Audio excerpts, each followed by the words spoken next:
When evaluating honey under biblical purity laws, you immediately hit a severe biological problem. It is a food extracted from a hive continuously littered with dead, unclean insects. To square that reality with the strict rules of Leviticus, exegetes had to find a legal mechanism to bypass the contamination. They found their defense in a traditional interpretation categorizing honey as clean, despite the mortality surrounding its source. We call this the 8 Creatures Fallacy, relying on a specific reading of the carcass contamination rules in Leviticus 11. In verses 29 and 30, the text lists 8 specific ground-crawling animals, including the mole rat, the mouse, and 6 varieties of lizards. The core claim of this traditional defense is that the severe liquid and food defilement statutes detailed a few lines later apply exclusively to the 8 animals on that specific list. Because the bee is nowhere on that short list, the claim asserts that its dead body conveys zero uncleanness to the honey it falls into. But track the broader implication of that legal reading. If that theory holds, it means only 8 specific species of dead creatures on Earth possess the ability to defile human food and drink. This interpretation creates an absolute theoretical immunity shield for every other unclean creature in existence. To test if that shield actually exists, we have to look closely at the exact morphological structure and grammatical patterns of Leviticus 11. The biblical author uses a consistent, unbroken pattern. Every time a law is restricted to a subset, a specific habitat modifier is attached. We see it in verses 9 and 10, where aquatic creatures are explicitly restricted by the phrase, "in the waters."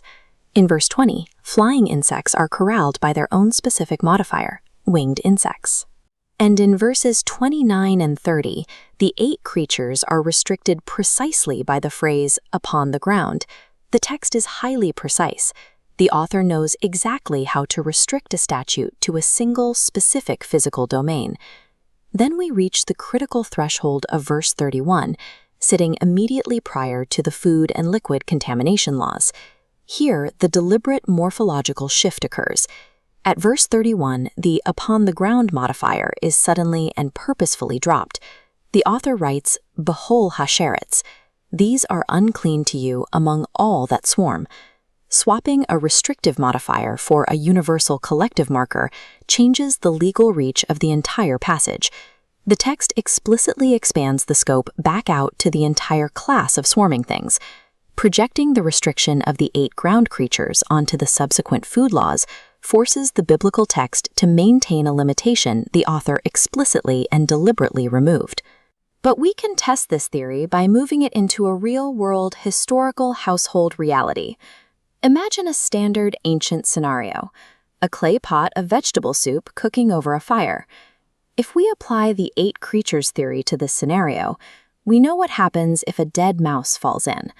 The soup absorbs the death and is permanently unclean. The biblical consequence is severe.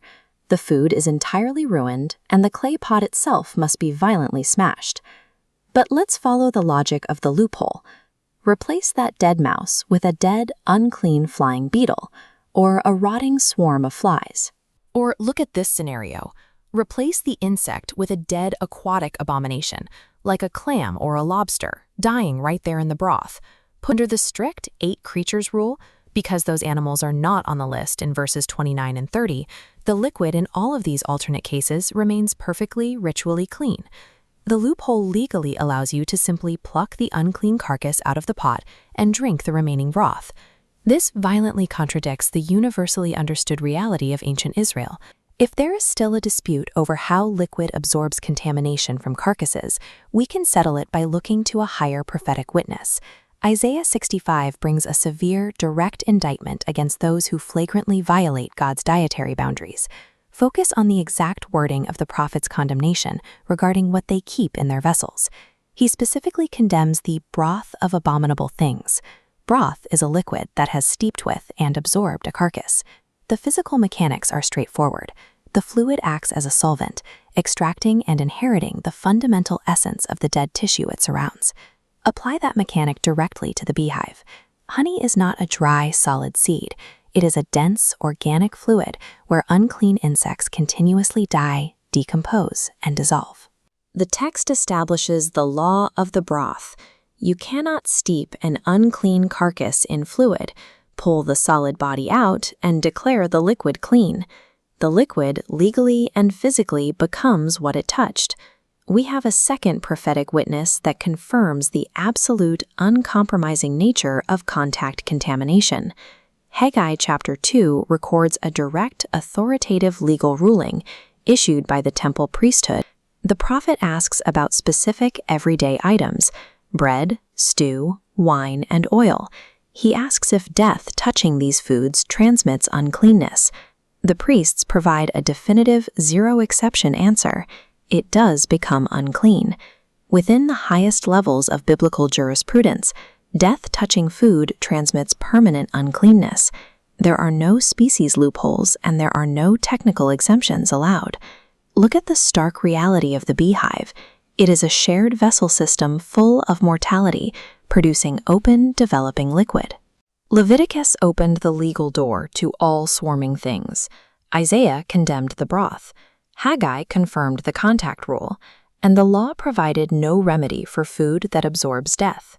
The absolute clarity of the biblical text stands in direct opposition to the invention of a narrow human loophole, created solely to protect a sweetness people refuse to give up. What are you following? The tradition of men or the Torah of the living God?